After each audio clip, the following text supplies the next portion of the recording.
Hello, Sohan. Hello, and How are you? I'm good. I'm good. How are you? doing great actually. You know what? So we have actually been given. Normally, I don't talk on topics, but it is the very good topic. Would you like to tell me like what was the best thing that has happened to you yesterday or like within this week itself? Well, it's boring. My what the best thing that happened to me yesterday? I don't know. Yesterday was so busy, so um, I don't think any much thing that happened to me yesterday. I just had a best night sleep because I had busy busy day yesterday. All How right. about you? Well, if I say about myself, I think the best thing that has happened to me yesterday or within this whole week itself is that nothing bad happened, to me in this whole week. Yeah. So I'm very glad about We that. yeah, right. So Like we are just thankful if nothing's bad thing happened to us. I mean, in today's time, That's a blessing. in the yeah, that's a blessing. That's the best thing that I feel like somebody can have like nothing and not happening something bad. When I say something bad, it's Yeah, always not something very externally, right? Like something within the outside life, but also you these yeah, days people are yeah, struggling with a lot of their emotions, mentally, emotionally. I did not have such kind of a feeling at all with any kind of thoughts. I had a very peaceful week this whole week, and yeah, that's something. yeah. We're the same. I can say that I had I had a normal day, no stressful days when I can sleep peacefully at night. I think Right, right. So are you working like on Saturdays, or today you are enjoying your weekend? How it is? I'm enjoying my weekend. I All don't. right. I'm not workaholic. Perfect, perfect. And are you working as a virtual assistant or something? Because again, Philippines are soulfully like very focused Oh, on working as a VA. So just checking, are you also a VA? that's a good question because I'm a lawyer here in the Philippines and I'm so tired already and I wanted to transition to virtual assistant someday. So that's why I want to I want to practice my English. I wanted to stay at home only. I don't want to go to court, to have a panic attack, anxiety meeting judges, you know. It's so stressful being a lawyer. It is. It is. I think in. I'm so sorry. I don't know why is that happening. I You're need to. sleepy. I need to get no. So I'll tell you. I just slept for like an hour and a half. I shouldn't be feeling sleepy. It was not a feeling sleepy, but it's more of like the brain wanted to yawn and then it just did. I need to get myself a bit of water. I I have a question. Are you a virtual assistant? Well, I'll tell you.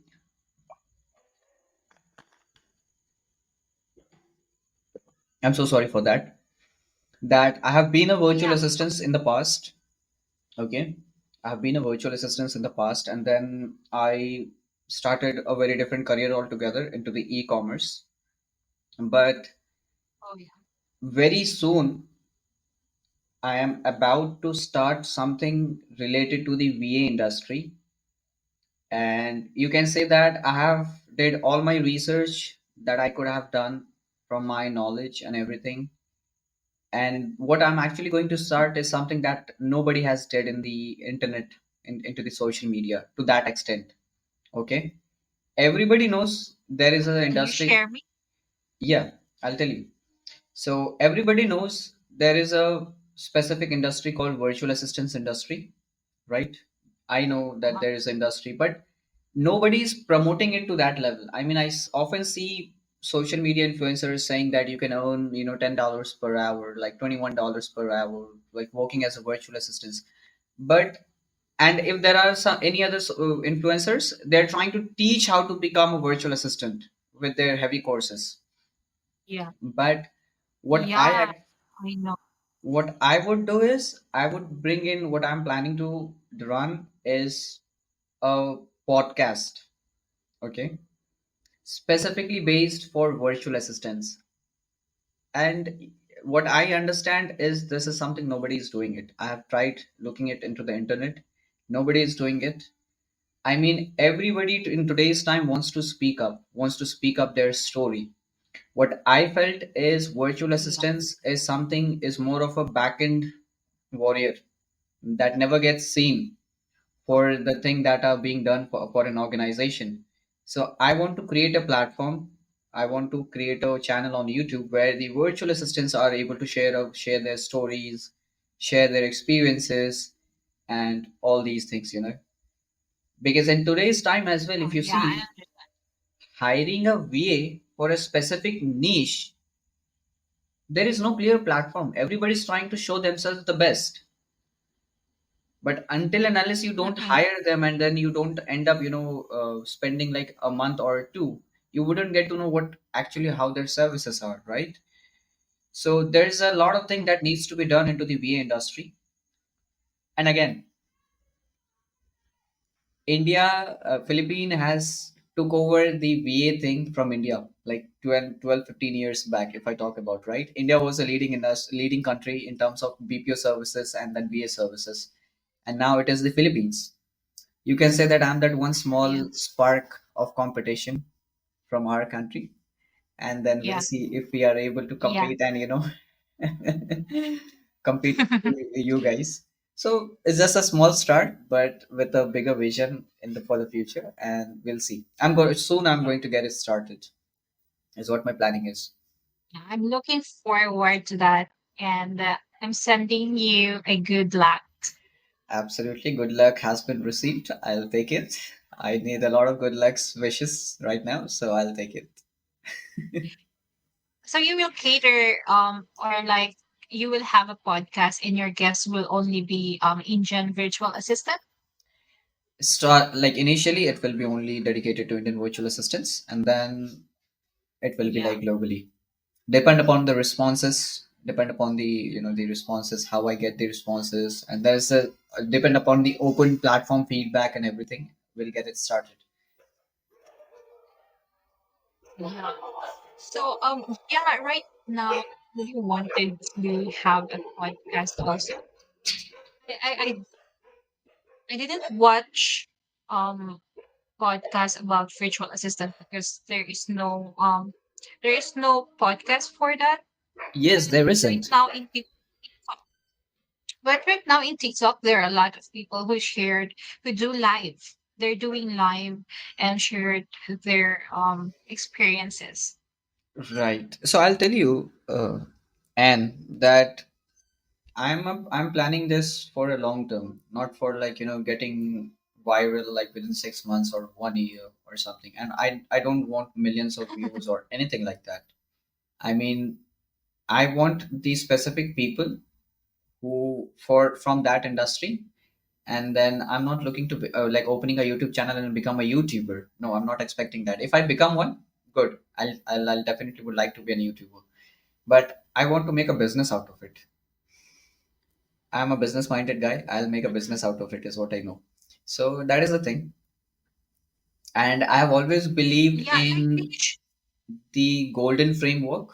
More of like, I always strive for not chasing, but at like, attracting. I have this perception for my business that I'll never chase. I don't want to chase. mhm. Be the one where you attract anything in life. So that's what the mindset is.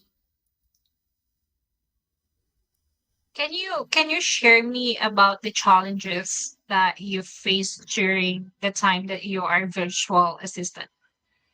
See, the challenge is nothing but sometime there are things that your clients expect too much out of you. Okay. I mean, the Yeah. only challenge is that you cannot do everything for your clients.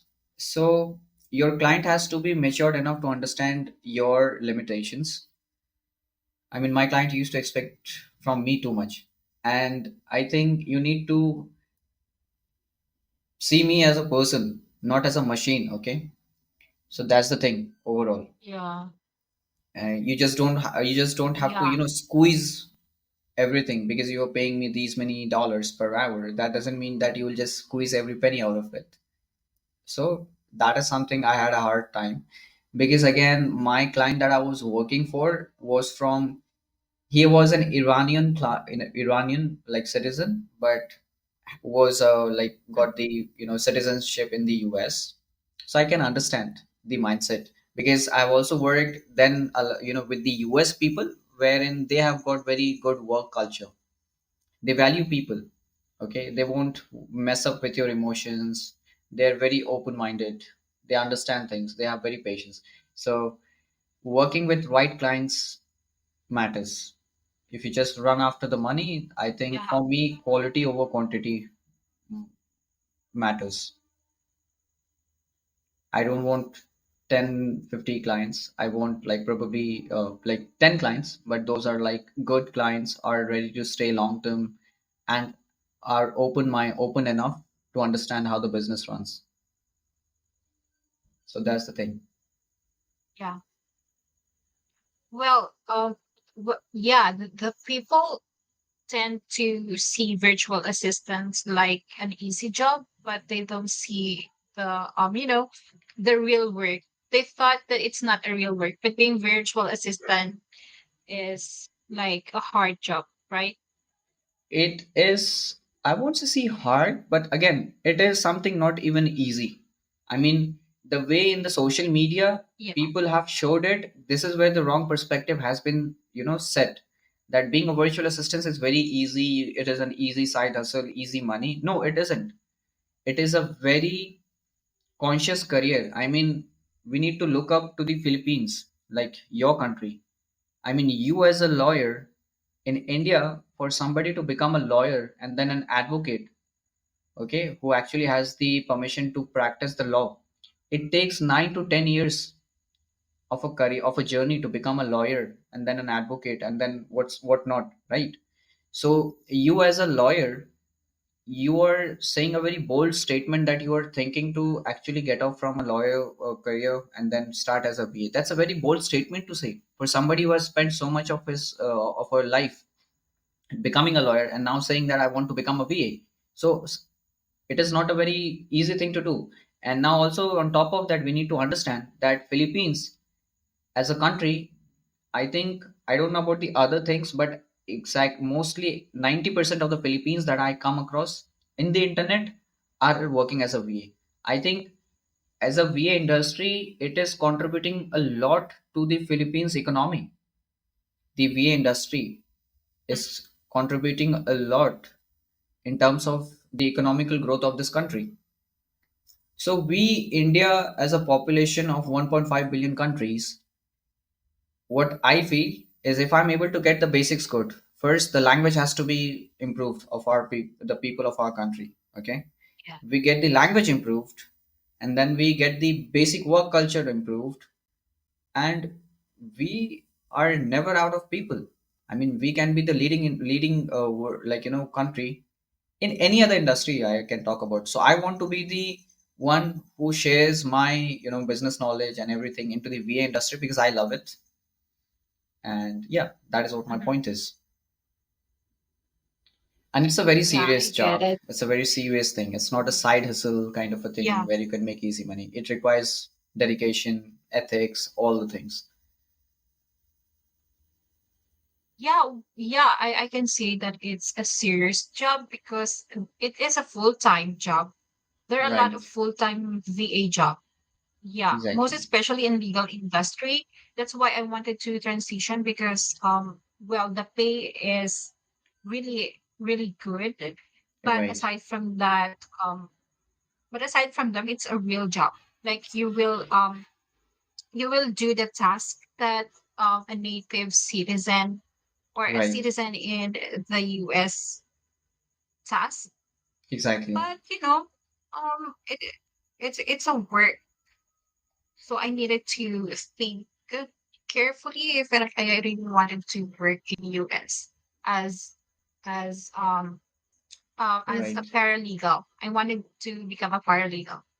Yeah, there's a lot of job, working as a virtual paralegal virtual assistant for law firms, corporate law firms in the US, Yeah, and that is a good. And yeah, the more technical you are keeping yourself like separate from the crowd, from the saturation point of view. Okay, like becoming a paralegal, I think there is always a yeah, high yeah, demand of like transaction coordinator. That's a very tough job. Okay, like because in the US there's a lot of things that needs to be dealt into the real estate industry in when it comes to taxations, accounting, bookkeeping services, all these things, right? So working as a transaction coordinator is a very high in demand. There's a lot of freelancers that I came across from India working as a transaction coordinator. And then there's this another paralegal. I've also came across with a lot of paralegal, high demand of law people from other countries, and that is how so there is a niches. You can't just be a virtual assistant about everything. You need to be a specific yeah. subject matter expert and then start working on that and get yourself as a more authorized person to that specific niche.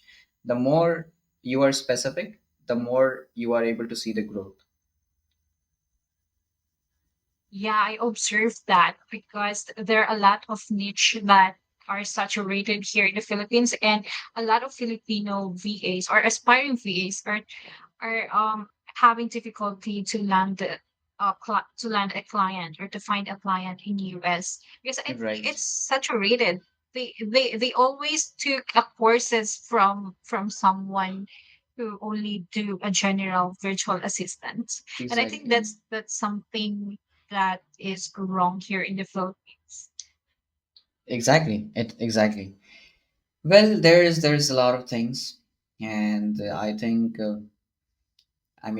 there's a lot to talk about the VA thing. And by the time I'm speaking with you, I am also getting a lot of ideas. Just give me 1 second here. Okay. Uncle, गाड़ी चाबी एक second देना. नहीं नहीं नहीं वो.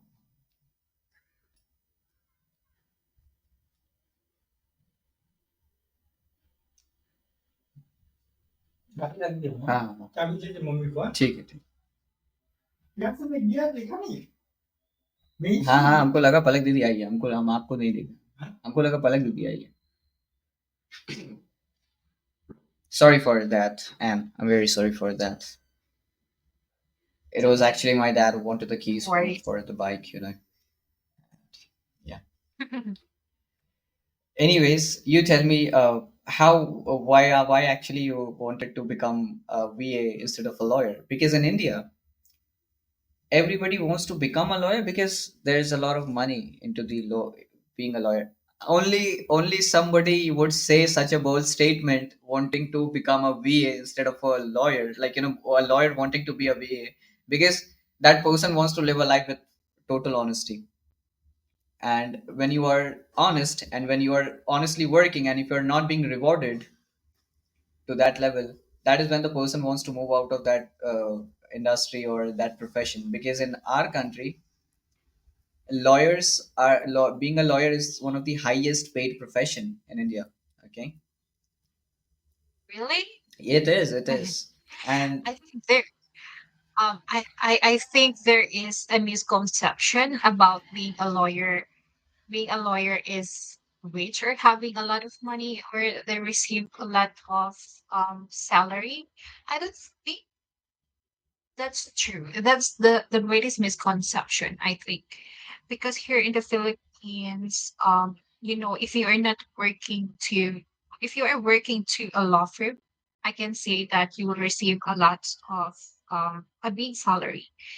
But the workload, I don't think so. The workload is very huge. Like they will right, give you a lot of cases that it that affects your mental health.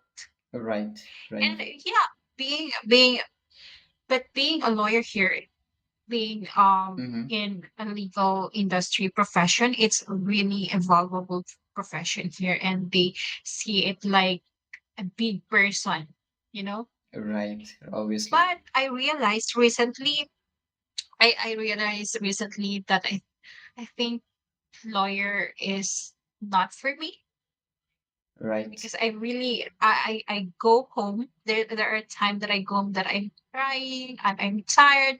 I needed to study this case again, and you will wake up, you will go to court again, and you will defend your client in court, and like basically right. their problems, your client's problem will be your problem, and it's very hard. Exactly, exactly. Well, I'll tell you, I recently had an incident. So I was speaking to this advocate, a very, innocent girl of like 25, 26, a fresh advocate, just been, have been practicing law for like 1 year, 1.5. And I spoke with her Yeah, it's randomly. a new lawyer. And I asked her, like, after having a conversation for like 10, 15 minutes, I simply asked her, a girl like you, how did you ended up becoming a lawyer? Because it just doesn't shows up to match up to your personality. And she was like, everybody says that. And I was like, yeah, it's pretty obvious to say that because you are just that innocent. I mean, how do you even, do the argument into the court? And she did not had much experience about the outer world and life. Trust me. I mean, I just don't want to share the things that she talked to, to me. But it got me worried. I mean, she actually dedicated her life to become a lawyer, and she became one, and now she's feeling that void that she did not had the chance to live her like teenage life, and she had missed a lot of things. And right now she's finding it very difficult to socialize with people around her. She is not able to strike a very basic conversation with anybody, and that was something Yes, very, we're yeah, the same. We're the same. That's I think that's me. I you see. think that's me. You describe me. You And really describe. that's the thing, you see. Yeah, So I always say that that doesn't really matter whatever your profession is. Don't, and this is not something the individual's fault. This is the society's fault. This is the society that is making us robots these days because they have been pressurizing us too much for the profession, career, more like take it as a, yeah. I mean, this is why you were born here, just to do a job or to become a lawyer or probably an entrepreneur or whatnot. I tell people normalize yourself. Come on, live your life. Don't take things anything for too serious. I mean, there has to be a little bit of childness within you always. Even if you're a judge of a high court, like a Supreme Court, yeah, right? There has to be a certain kindness and that child version of yours always within you, so that you can Oh my just live God. life. It was like you're describing me, or you're expressing my thoughts. Yes, I mean, I'm glad that you are able to relate to what I'm saying. Yeah, I really thought that the society made me a lawyer because I really thought that being a lawyer, I will gain respect from people, or they will see me as, as a bigger person.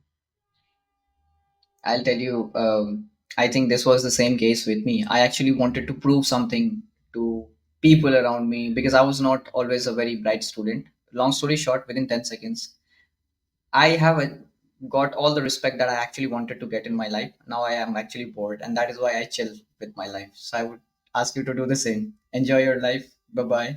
Take care. Bye